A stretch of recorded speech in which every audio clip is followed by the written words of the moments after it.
ओम गणेशाय नमः। ओम नमः शिवाय। मैं निखिल ज्योतिषाचार्य आप सभी का मेरे चैनल पर पुनः स्वागत करता हूं। आशा करता हूं कि आप सभी स्वस्थ होंगे। महादेव की कृपा आप सभी पर सदैव बनी रहे। ये वीडियो कर्क यानी कि कैंसर के लिए बहुत विशेष है, क्योंकि वीडियो है आने वाले महीने यानी कि मई 2025 के मासिक राशिफल के बारे में। कैसा रहेगा मई का महीना कर्क के लिए। मेरा मासिक राशिफल जीवन की प्रमुख और मुख्य चीज़ों पर आधारित होता है, जैसे कि सामान्य विश्लेषण, career, business, income, investment, love life, married life, students और सेहत। और इसके साथ ही वीडियो के अंत में कुछ विशेष उपाय भी अवश्य बताता हूं, जिसके करने से महीने की सकारात्मकता में वृद्धि अवश्य होती है। यदि आपकी लग्न राशि या चंद्र राशि कर्क है, दोनों ही गाइडेंस के लिए इस राशिफल को देख सकते हैं। जहां से आपको ज़्यादा सूट करता है, रिलेट करता है, वहां से ऑब्जर्व कीजिए। टेक्निकली अलग अलग राशिफल नहीं बनते या नहीं बन सकते। मेरा व्यक्तिगत मानना है लग्न राशि देखेंगे तो अच्छा। इनकेस नहीं आपको सूट करता या आप चंद्र राशि से देखना चाहते हैं तो वहाँ से भी देख सकते हैं। जहाँ से आपको रिलेट करता है वहाँ से इसको ऑब्जर्व कर सकते हैं। बस कहने का तात्पर्य मेरा हमेशा यही रहता है कि अलग अलग राशिफल नहीं बन सकते। यानी कि अगर आपकी लग्न राशि कर्क है तो अभी देख सकते हैं, चंद्र राशि कर्क है तो भी देख सकते हैं।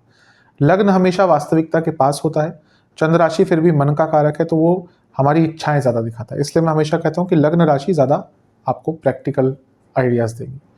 तो शुरू करते हैं इस महत्वपूर्ण मासिक राशिफल का सामान्य विश्लेषण के साथ।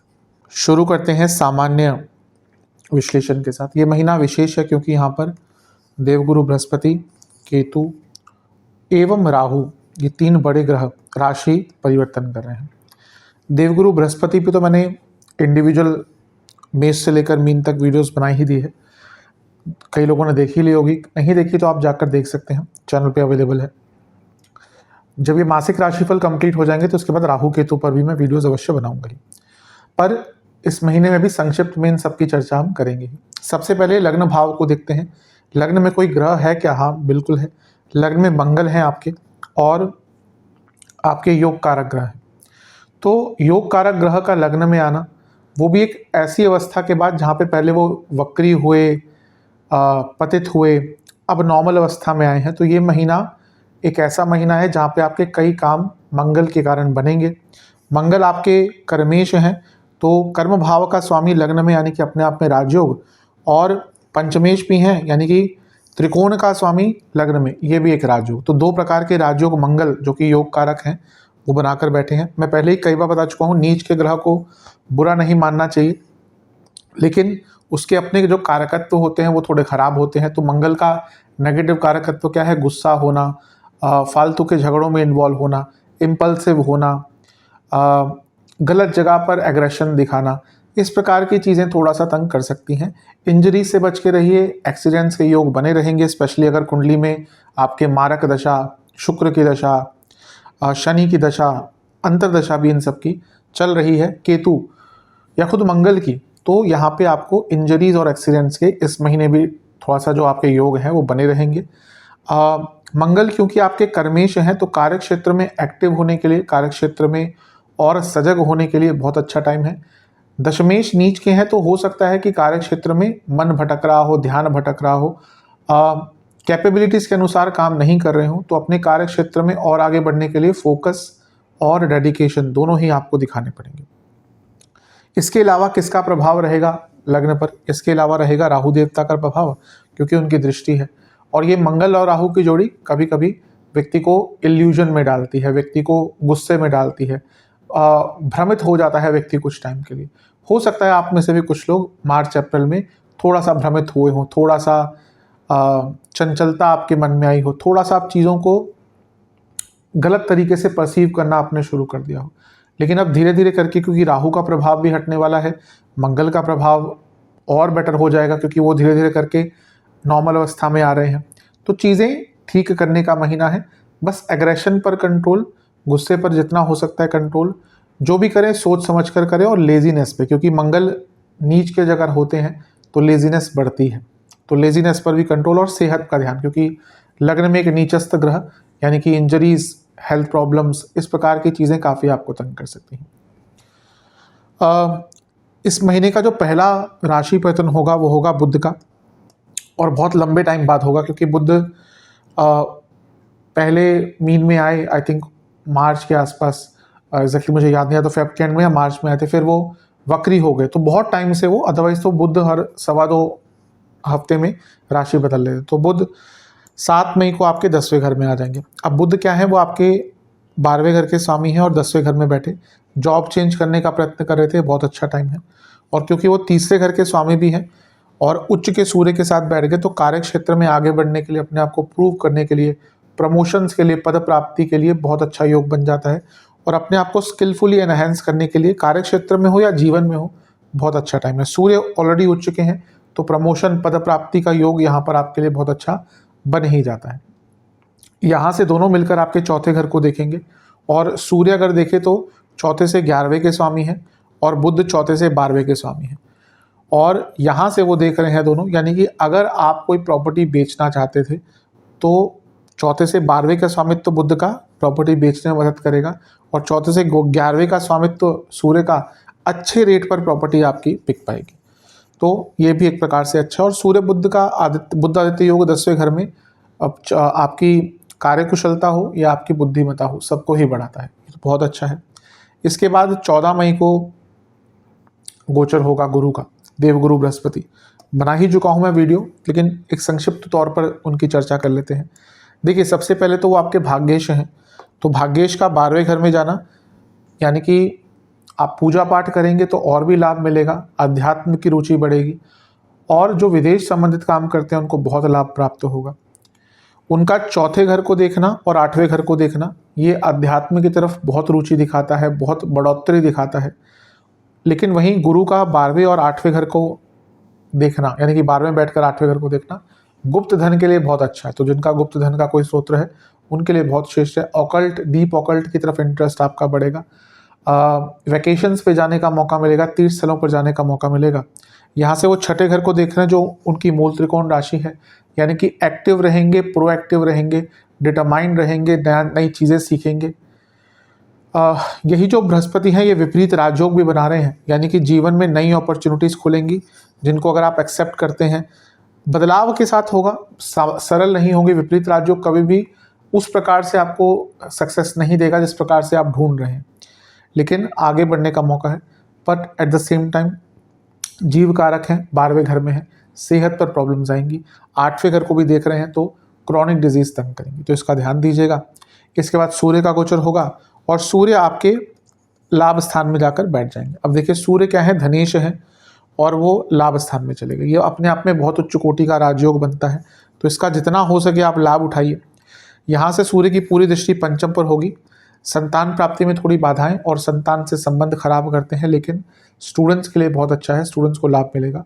सूर्य का 11वें घर में भी आना पद प्राप्ति की ओर इशारा करता है, और सरकार से संबंध या सरकार से संबंधित कुछ चीज़ों में लाभ दिलाता है, और सरकारी जॉब के भी अच्छे खासे योग बनाता है। यहाँ पे केतु का प्रभाव कुछ टाइम के लिए सूर्य पर होगा, 4-5 दिन ही रहेंगे। ये वो समय है जब कुछ सरकारी बाधाएं भी तंग कर सकती हैं, तो अगर ऑलरेडी कुछ ऐसे इश्यूज चल रहे हैं तो उनसे थोड़ा सा सचेत रहिएगा। इसके बाद 18 तारीख को बहुत बड़ी चीज़ हो रही है, वो है राहु और केतु का गोचर। केतु आपके चले जाएंगे दूसरे घर में, और राहु आ जाएंगे आपके अष्टम भाव में। उल्टे चलते हैं दोनों ही, वक्री, सदैव वक्री रहते हैं, या कहिए उनकी नॉर्मल चाल वही है। तो अष्टम में राहु, दूसरे घर में केतु। अष्टम के राहु फिर से गुप्त धन के लिए बहुत अच्छे हैं, ऑकल्ट के लिए बहुत अच्छे हैं, गुप्त साधनाओं के लिए, अपने किसी भी चीज़ में रिसर्च करने के लिए बहुत अच्छे हैं। पर अष्टम के राहु फिर से इंडिकेट कर रहे हैं हेल्थ इश्यूज़। दूसरे घर के केतु जॉब चेंज, करियर में कुछ बदलाव, या अपने करियर को और एनहेंस करना विद स्किल्स, उसका योग दिखा रहा है। पर केतु का दूसरे घर में आना अचानक से ही बहुत बड़े खर्चे दिखाता है, स्पेशली दवाइयों पर, मेडिसिन्स पर, रख रखाव पर, हेल्थ पर बहुत बड़े खर्चे। अष्टम के राहु अनिश्चितता क्रिएट करते हैं, और हेल्थ वाइज कोई भी अगर सिम्टम दिखे उसको नज़रअंदाज बिल्कुल भी मत कीजिएगा। यहाँ से मंगल की दृष्टि भी रहेगी अष्टम पर। अचानक से 18 मई के आसपास हेल्थ इश्यूज आ सकते हैं, और थोड़े से अप्स एंड डाउन भी जीवन में आ सकते हैं। राहु का प्रभाव चौथे घर पर रहेगा, ये विदेश की यात्रा। 12वें घर पर भी रहेगा, ये भी विदेश की यात्रा की ओर इशारा करता है। जैसे मैंने कहा, ये बहुत बड़ा टॉपिक है, तो इसमें अलग से वीडियो बनाऊंगा मैं, क्योंकि यहाँ पे वो टॉपिक पूरा हो ही नहीं पाएगा, अदरवाइज मासिक राशिफल का जो औचित्य है वो खत्म हो जाएगा। इसके बाद एक और गोचर होगा 23 मई को, वो होगा बुध आदित्य योग बनेगा, क्योंकि बुध आपके 11वें घर में फिर से सूर्य को ज्वाइन करेंगे। क्योंकि सूर्य धन स्थान के स्वामी है और बुध 12वें घर के स्वामी लाभ स्थान में, पुनः विदेश संबंधित चीज़ों से बहुत लाभ मिलेगा। लेकिन धनेश और व्ययेश का मिलन ये हमेशा खर्चा करवाता है, तो मई का अंतिम भाग जाते जाते बहुत बड़ा कोई खर्चा आपका करवा सकता है। दवाइयाँ हो, ट्रैवल्स हो, मैं आऊँगा उस पर जब फाइनेंशियल एस्पेक्ट पे आऊँगा, तो इस सब पर ध्यान देंगे तो आपके लिए काफ़ी अच्छा रहेगा। महीना ओवरऑल बदलाव का है, बहुत अच्छा महीना है। जो भी नेगेटिव चीज़ें मैंने शुरू में कही या बीच में कही उनका ध्यान दीजिएगा। शनि शुक्र बच जाएंगे नवम में, शुक्र उच्च के हैं पूरे महीने। अच्छा, शुक्र का गोचर भी होगा 31 तारीख को, पर क्योंकि उसका प्रभाव हमें ज़्यादा दिखेगा नहीं मई में, तो जून में ही उसको कंसिडर करेंगे। पर उच्च के शुक्र पूरे महीने नवम भाव में और शनि के साथ जो सप्तमेश है, तो बिजनेस में बहुत लाभ और भाग्य का बहुत साथ मिलेगा। और क्योंकि शनि भी हैं तो भाग्य के साथ आपकी मेहनत का भी आपको बहुत साथ मिलेगा। तो ओवरऑल देखा जाए महीना प्रोडक्टिव ही दिख रहा है। विशेष प्रेडिक्शंस और डिटॉक्स करने का महीना है, अपने आप को डिटॉक्स कीजिए, मन को, मस्तिष्क को, बॉडी को। रिसर्च का महीना है, रीबर्थ का महीना, यानी कि एक प्रकार से आपको अपने हर एरिया में नई शुरुआत करने का, उसको ठीक करने का अवसर मिलेगा। पोलाइट रहिए, अपने आंतरिक शत्रुओं पर विजय प्राप्त करने की कोशिश कीजिए। ये तो बहुत मुश्किल होता है कि हम अपने आंतरिक शत्रु क्या होते हैं? वासनाएं, मोह, माया। कोई कहे कि इस पर उसका कंट्रोल हो गया, तो बड़े बड़े ऋषियों से जब नहीं हुआ, विश्वामित्र की बात कर लीजिए, तो ऐसा कभी नहीं होता कि इन पर आप पूरा तरह से इनको ख़त्म कर दें। इन पे कंट्रोल कुछ हद तक पाया जा सकता है, पर ये जो आंतरिक शत्रु हैं ये हमेशा हावी रहते हैं ऊपर आने के लिए, तो इनको ख़त्म करना तो ऑलमोस्ट डिफ़िकल्ट होता है, पर कंट्रोल या मैनेज करना थोड़ा आसान होता है। तो ये आपके जो आंतरिक शत्रु हैं उन पर कंट्रोल करने का महीना है। पॉजिटिविटी लाइए, एक्सेप्ट कीजिए कि आपसे क्या गलती हुई, एक्सेप्ट कीजिए कि आप कहाँ पे आपसे काम डिले हुए हैं, एक्सेप्ट कीजिए कि कहाँ पे आपको बेटर होना है। जब तक एक्सेप्टेंस ही नहीं आएगा तो आप कहाँ से आगे बढ़ेंगे।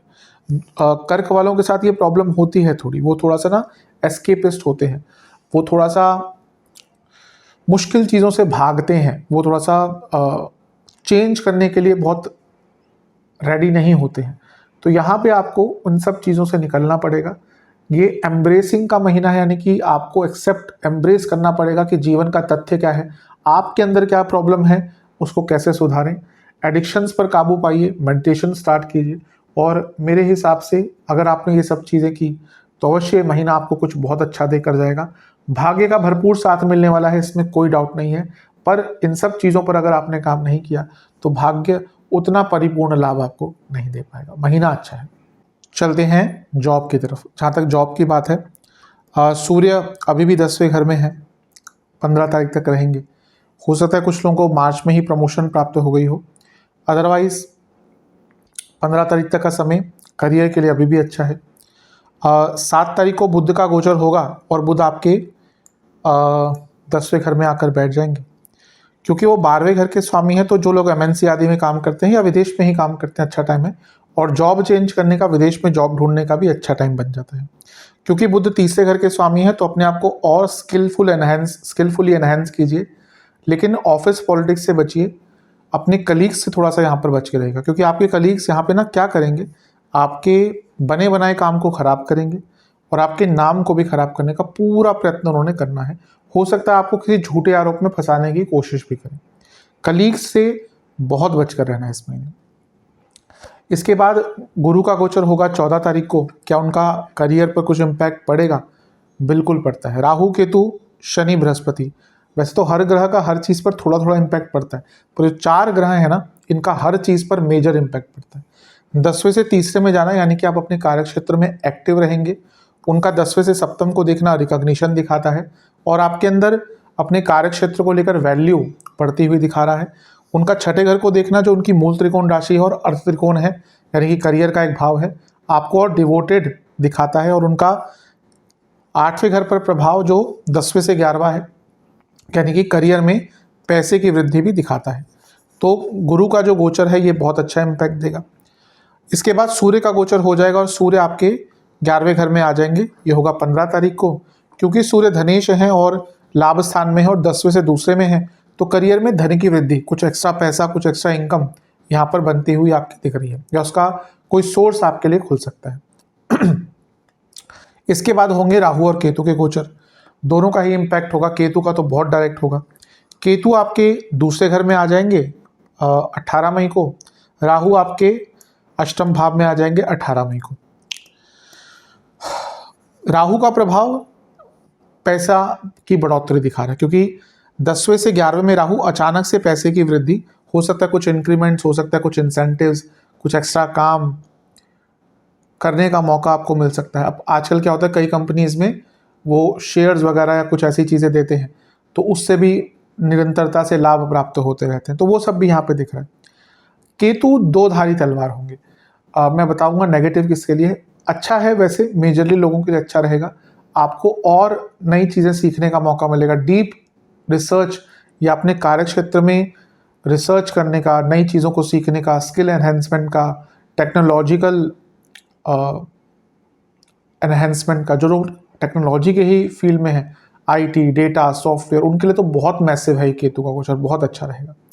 अब मैंने क्यों कहा दो धारी तलवार है, जिसकी दशा अंतर्दशा अच्छी नहीं चल रही, उनके लिए ये केतु कुछ लोगों के लिए, सबके लिए नहीं, जॉब जाने का योग बना सकते हैं। क्योंकि केतु का आगमन जब वो गोचर करते हैं, उस टाइम पे अगर बुरी दशा अंतर्दशा चल रही है, योग बहुत खराब है, आपके 10वें घर में लेट्स से कि वक्री ग्रह बैठे हैं, अस्त ग्रह बैठे हैं, दशमेश बहुत बुरा है, दशमांश कुंडली में दशमेश की स्थिति बहुत खराब है, और यहाँ पे दशा अंतर्दशा खराब चल रही, तो कुछ लोगों के लिए यहाँ पे जॉब जाने का भी योग बन सकता है। पुनः कहूँगा सबके लिए नहीं होगा, लेकिन सब, क्योंकि देखिए मैं हमेशा कहता हूँ राशिफल सामान्य आधार पर ही दिए जा सकते हैं, क्योंकि हमारे पास किसी की कुंडली नहीं होती, कुछ नहीं, सबकी दशा अंतर्दशा अलग चल रही होती है। तो मैं, जैसे मैंने कहा कि देख लीजिएगा, मैं एग्जाम्पल दे सकता हूँ, अगर आपकी केतु की ही दशा अंतर्दशा प्रत्यंतरदशा, शनि की, बुध की, इनमें से किसी की भी दशा अंतर्दशा प्रत्यंतरदशा चल रही है, तो जॉब जाने के योग आपके बन सकते हैं, केयरफुल रहिएगा। अदरवाइज ये केतु का प्रभाव एनहेंसमेंट ही लाएगा। इसके बाद बुध का गोचर भी होगा, और बुध भी आपके 11वें घर में आके बुध आदित्य योग बनाएंगे, क्योंकि वो यहाँ से पंचम भाव को देखेंगे, तो आपकी जो क्रिएटिविटी है कार्य क्षेत्र में वो और बढ़ जाएगी। तो करियर के लिए ओवरऑल तो देखा जाए कि अच्छा टाइम है, बस ये केतु का प्रभाव कुछ लोगों के लिए नेगेटिव इम्पैक्ट ला सकता है। विशेष प्रेडिक्शन, आप बहुत चीज़ें अच्छी कर सकते हैं, आपको कई चीज़ों के जो उत्तर हैं आपके अंदर ही मिलेंगे, अगर आप बैठकर आत्ममंथन करेंगे तो।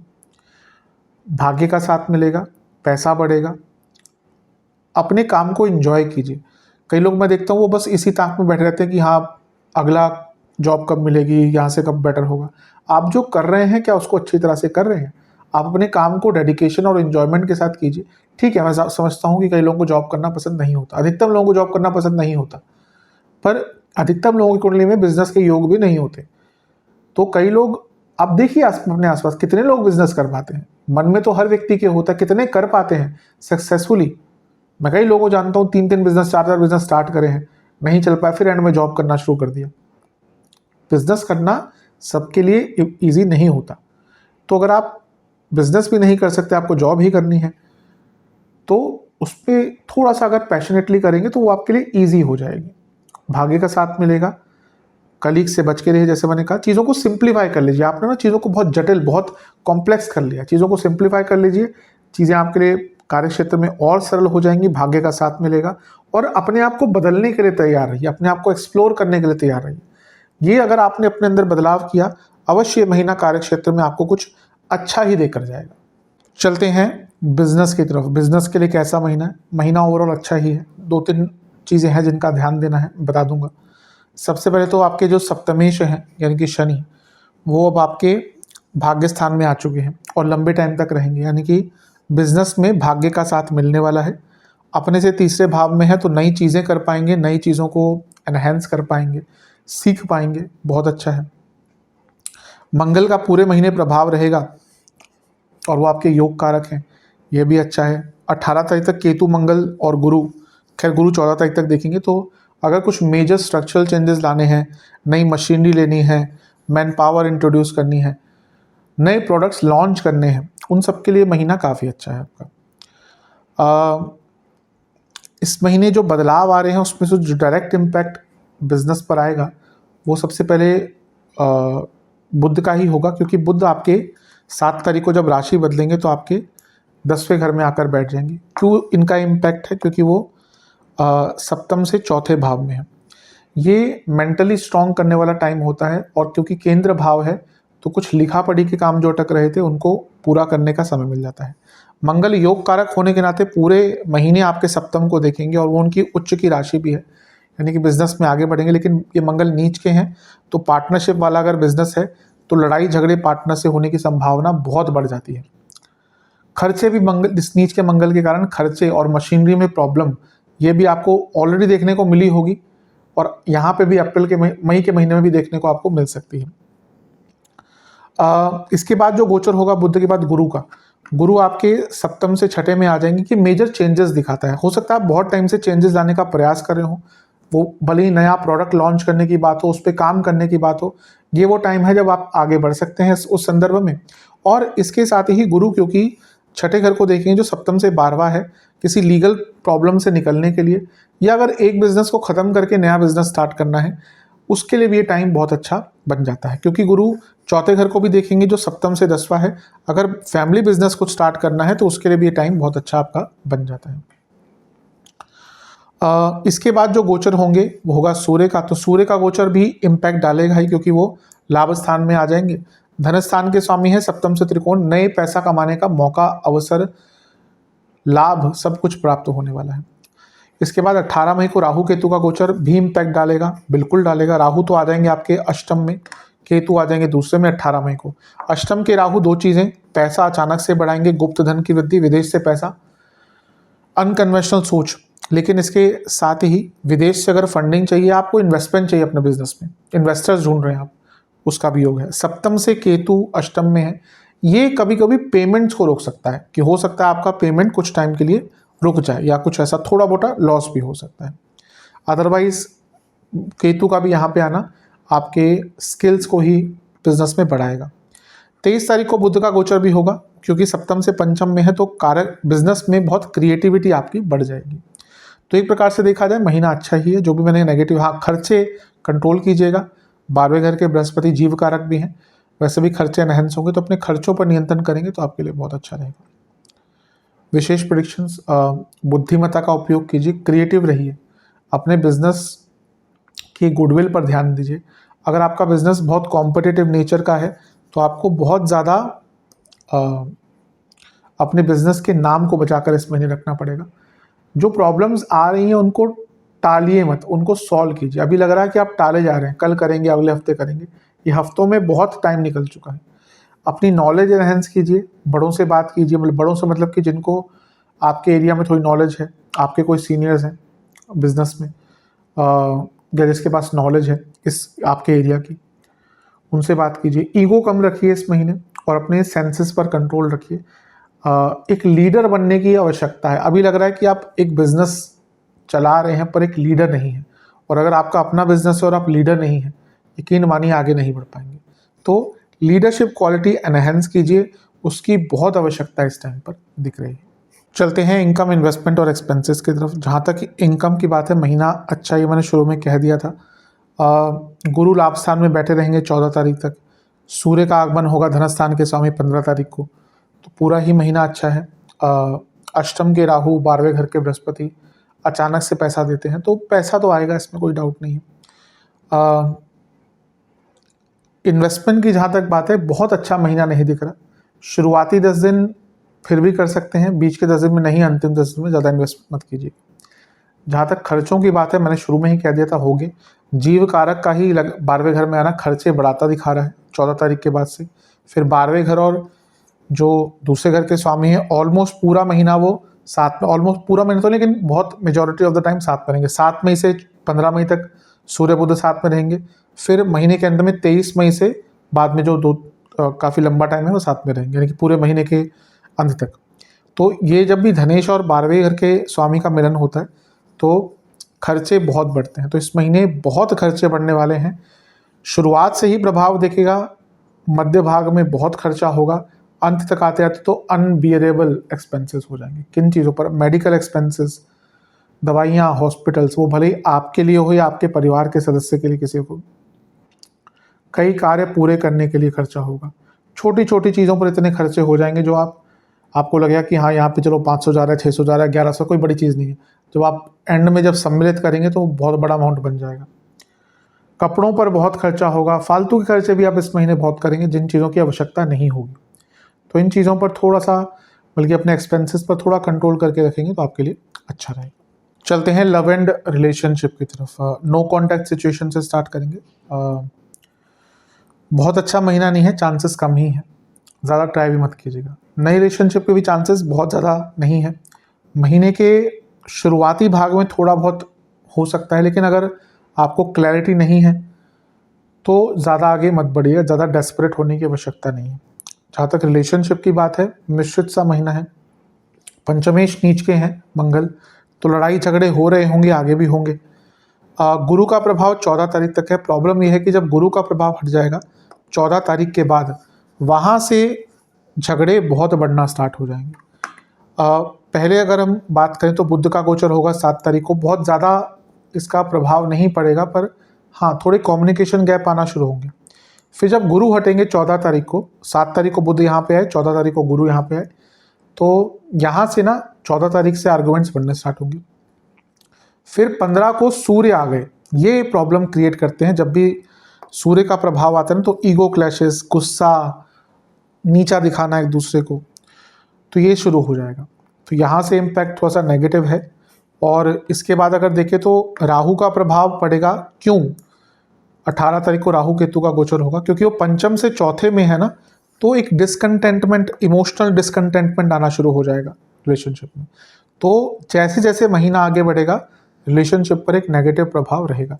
शुक्र भी क्योंकि शनि के साथ है, वो कारक है रिलेशनशिप के, और पंचम से पंचम में शनि भी बैठे हैं, तो एक इमोशनल डिस्कंटेंटमेंट, इमोशनल डिस्कनेक्शन, ये अवश्य आपको महसूस होगा।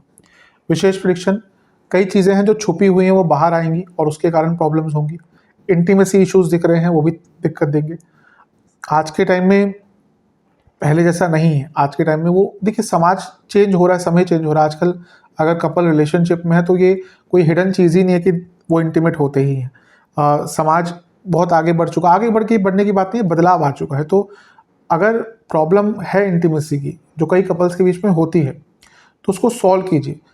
लोग कभी कभी इसको ना बहुत छोटी चीज़ मानते हैं, बल्कि बहुत बड़ा कारण होता है ये ब्रेकअप्स का, इवन डाइवोर्स का। अगर इंटीमेसी नहीं है पार्टनर्स के बीच में, फिजिकल लेवल की बात करो, मेंटल इंटीमेसी भी अलग चीज़ होती है, पर फिजिकल इंटीमेसी की प्रॉब्लम है, उसको सॉल्व कीजिए, rather than कि उसको बस अवॉइड करने की कोशिश कीजिए। थोड़ा सा टाइम अपने लिए भी निकालिए। ऐसा नहीं कि आपको 30 दिन पूरा अपने पार्टनर के साथ ही 24 घंटे बिताने होते हैं, नहीं। वो भी कभी कभी बहुत कपल्स गलती करते हैं। अपने पार्टनर को स्पेस दीजिए, अपने लिए भी स्पेस निकालिए। Being in a relationship doesn't mean कि आपका पूरा व्यक्तित्व तो उसी के इर्द गिर्द घूमेगा, नहीं। तो इस पर ध्यान दीजिए। अनकंडीशनल प्यार बहुत मुश्किल होता है, तो वो तो आज की डेट में बहुत कम ही मिलता है, पर लाने की कोशिश कीजिए, आत्मीय कनेक्शन बनाने की कोशिश कीजिए और एक्सप्रेस करने की कोशिश कीजिए। मन में जो चल रहा है भाव, उसको एक्सप्रेस करने का प्रयास कीजिए। ओवरऑल देखा जाए तो महीना ठीक ठाक है, बहुत बुरा नहीं कहूँगा, बहुत अच्छा भी नहीं कहूँगा। वैवाहिक जीवन की बात करते हैं, बहुत अच्छा महीना नहीं है। मंगल दोष बना हुआ है, आगे भी रहेगा ही 1.5-2 महीने तक। सप्तम पर प्रभाव है, लेकिन केतु का प्रभाव भी है। केतु का प्रभाव सप्तम पर, सप्तम से 12वें का प्रभाव गुरु का, ये मैरिड लाइफ में एकदम डिसोरिएंटेड भी करते हैं। पति या पत्नी, आपके जो पार्टनर होते हैं, उनकी तबीयत भी खराब करते हैं और एक इमोशनल वैक्यूम भी क्रिएट करते हैं। जो गोचर होंगे इस महीने, उसका इम्पैक्ट पड़ेगा थोड़ा बहुत। बुध का प्रभाव 7 तारीख को हो जाएगा, ये थोड़ा कम्युनिकेशन बेटर करेगा 7 तारीख से, क्योंकि सप्तम से चौथा भाव है, लेकिन इन लॉज के कारण थोड़ी प्रॉब्लम आएगी। इसके बाद गुरु का गोचर होगा, वहाँ से प्रॉब्लम थोड़ी बढ़ेंगी। क्यों? क्योंकि गुरु अब तक बचाए हुए थे, सप्तम को देख रहे थे तो गुरु बचा कर रखे हुए थे, तो यहाँ से प्रॉब्लम्स आना शुरू होंगी, क्योंकि वो जो एक ग्रेस था गुरु का, एक जो डिवाइन इन्फ्लुएंस था गुरु का, वो ख़त्म हो जाएगा। तो ये एक नेगेटिव चीज़ है। इसके बाद सूर्य का गोचर भी सप्तम से पंचम में होगा, तो ईगो क्लैशेस होंगे, पैसों को लेकर झगड़े होंगे। और 18 तारीख को राहु और केतु का गोचर भी बहुत निर्णायक होगा। अष्टम में राहु ट्रस्ट इश्यूज पति या पत्नी की तबीयत और ख़राब करते हैं और एक प्रकार से व्यक्ति का ध्यान भटकाते हैं। और सप्तम से अष्टम में केतु ऑलमोस्ट मंगल दोष जैसा ही प्रभाव देते हैं कि ये महीना ऐसा दिख रहा है कि आपके जो लाइफ पार्टनर हैं उनके साथ ट्रस्ट इश्यूज और इमोशनल डिसबैलेंस तो रहेगा ही, साथ ही में उनकी हेल्थ का भी प्रभाव रहेगा। और ऑब्वियसली जब हेल्थ खराब होती है तो संबंधों में भी थोड़ा सा प्रभाव आ ही जाता है, कोई माने या ना माने। तो महीना बहुत ईजी तो नहीं दिख रहा, प्रॉब्लम्स परसिस्ट करेंगी। एक अच्छी चीज़ है कि सप्तमेश शुक्र के साथ बैठे हैं तो थोड़ा सा वो रोमांस वगैरह अगर जागरूक होता है तो वो चीज़ों को थोड़ा सा संतुलित कर सकता है। अदरवाइज बहुत ईजी महीना तो नहीं रहेगा। विशेष प्रेडिक्शन, ये महीना ऐसा है जहाँ पे आपको आप ज़्यादा टाइम बिताएंगे ना साथ में तो ज़्यादा प्रॉब्लम है। तो एक दूसरे को स्पेस दीजिएगा, पैशन रखिएगा पर पेशेंस भी साथ में रखिएगा। दोनों ही प से ही हैं पैशन या पी से है पैशन और पेशेंस, दोनों को ही एक बैलेंस वे में आगे बढ़ाना है आपको।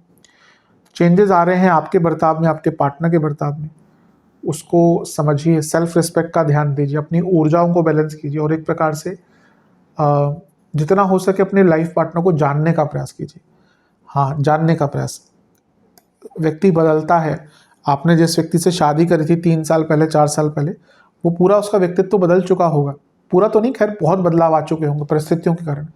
तो जो बदला हुआ व्यक्तित्व है उसको समझने का, ढालने का अपने जीवन में और एक्सेप्ट करने का प्रयास कीजिए। लॉयल्टी का टेस्ट होगा इस महीने, कई कपल्स का होगा, कई चीज़ें सामने आएंगी। अष्टम के राहु कई चीज़ों को सामने ले आते हैं, तो थोड़ा सा बच के रहिए इस महीने। सेल्फ रिस्पेक्ट पर ध्यान दीजिएगा। विशेष ओवरऑल देखा जाए ठीक है, कोई बहुत नेगेटिव फिर भी नहीं कहूँगा, लेकिन एक बहुत अनिश्चितताओं भरा मैरिड लाइफ के लिए महीना रह सकता है। चलते हैं विद्यार्थियों की तरफ। विद्यार्थियों की जहाँ तक बात है, महीना ठीक ही है। एग्जाम से स्टार्ट करें, शुरुआती 10 दिन बहुत अच्छे हैं, बीच के 10 दिन बहुत अच्छे हैं, अंतिम 10 दिन सबसे शुभ है। बीच के 10 दिन में ना कुछ नया स्टार्ट मत कर दीजिएगा कि ये भी करना है वो भी करना है, क्योंकि थोड़ा ध्यान भटक सकता है। अदरवाइज पूरा महीना अच्छा है। स्टूडेंट्स के लिए महीना ठीक ही है। पंचम पर गुरु का प्रभाव 14 तारीख तक रहेगा, फिर गुरु आ जाएंगे 14 तारीख को। अच्छा, बुध आदित्य योग 7 तारीख को ही बन जाएगा, तो ये और भी अच्छा है। पंचम से छठे में, यानी कि आप और भी कार्यशील रहेंगे। फिर 23 तारीख को महीने के अंत में फिर से बुध आदित्य योग बनेगा। राहु का प्रभाव पंचम से हट जाएगा, क्योंकि 18 को राहु अष्टम में आ जाएंगे, तो जो ध्यान भटकता है वो भी कम होना शुरू हो जाएगा। ओवरऑल देखा जाए स्टूडेंट्स के लिए बहुत अच्छा। सूर्य उच्च के रहेंगे 15 तारीख तक, जो कोई गवर्नमेंट एग्जाम है, एडमिशन के कार्य हैं, गवर्नमेंट से संबंधित कार्य अटक रहे थे या गवर्नमेंट जॉब के लिए आप प्रयास कर रहे थे, वहाँ पे भी लाभ मिलेगा। विशेष प्रेडिक्शन, बहुत कुछ पॉसिबल हो सकता है अगर आप अपने मन में उसको ठान लें। प्रॉब्लम यही है आप ठान ही नहीं रहे हैं, इसलिए आगे नहीं बढ़ पा रहे। आप अपने ही पोटेंशियल तक नहीं पहुँच पा रहे। आगे बढ़िए, पॉसिबिलिटीज़ रखिए, पॉसिबिलिटीज़ को समझिए। नई चीज़ों को एक्सप्लोर करने के लिए शुरुआती भाग महीने का बहुत अच्छा है, बीच का नहीं, जैसा मैंने कहा था। अपने आप को ठीक कीजिए मेंटली, इमोशनली, और एक्सप्लोर कीजिए। आप बहुत अच्छा कर सकते हैं, बहुत अच्छा कर सकते हैं, पर आप वो सोच ही नहीं रहे कि आप कितना अच्छा करना चाहते हैं, करना है या कर सकते हैं। अपने ही पोटेंशियल को नहीं जान पा रहे। जैसे एक बार बजरंगबली को याद दिलाना पड़ा था कि आप कितना कुछ कर सकते हैं, वैसे ही आपको भी कहीं ना कहीं अपने आप को हिलाना पड़ेगा, झंझोरना पड़ेगा कि हाँ, आप बहुत कुछ अच्छा कर सकते हैं। तो ये महीना इन सब चीज़ों पर ध्यान दीजिए। महीना अच्छा है, श्रेष्ठ है, इसका उपयोग कीजिए। सेहत, इस महीने बीपी, हड्डियों के problem, cardiac problem, inflammation, indigestion, गले के रोग, इन्फेक्शंस और जोड़ों में दर्द, ये ज़्यादा तंग करेगा। शुरुआती 10 दिन में एंग्जाइटी, वाटर रिटेंशन, पेट फूलना, गैस, ब्लोटिंग, पेट के रोग, कमर के आसपास दर्द, बैक, लोअर बैक में दर्द, ये ज़्यादा तंग करेंगे। बीच के 10 दिन फिर से एंग्जाइटी, सर के रोग, लाइफस्टाइल डिसऑर्डर, बीपी की प्रॉब्लम, नसों के रोग। अंतिम 10 दिन में बॉडी में वात की प्रधानता रहेगी, कॉन्स्टिपेशन हो सकता है, दर्द बहुत रह सकता है, डायबिटीज़ जिनको है दिक्कत बहुत बढ़ेगी और आँखों के रोग तंग करेंगे। उपाय की बात कर लेते हैं। आपको 3 सरल उपाय करने हैं। सबसे पहला, किसी भी मंदिर में चावल और दूध का दान करना है। कितना करना है आपके ऊपर है। दूसरा, आपको पंचामृत से शिवलिंग का अभिषेक करना है। पंचामृत में क्या क्या होता है? दूध, दही, घी, शक्कर और शहद। पंचामृतम मया नीतम पयः दधि मधुघृतम शर्कराया समायुक्तम स्नानार्थम प्रतिगृह्यताम, यानी कि ये 5 चीज़ों से पंचामृत बनता है। तो इससे अभिषेक करें, फिर गंगा जल से अभिषेक कर कर पुष्प की माला, गुलाब के पुष्पों की माला महादेव को अर्पण करें, और घर में बने किसी भी प्रसाद का, जो सूखा हलवा होता है उसका भी, या फिर खीर का भोग लगाएं, और ओम शंकराय नमः मंत्र का 108 बार जाप करके शिव चालीसा की पुस्तकों का दान करें। कितनी करनी है ये आपको पता है, और पशु सेवा करें। ये 3 चीज़ें करेंगे अवश्य महीना आपके लिए बहुत अच्छा रहेगा। आशा करता हूँ वीडियो काम आएगी। चैनल पर नए हैं सब्सक्राइब कीजिए, वीडियो को लाइक कीजिए। मिलता हूँ आप सभी से अगली वीडियो में, तब तक के लिए ओम नमः शिवाय।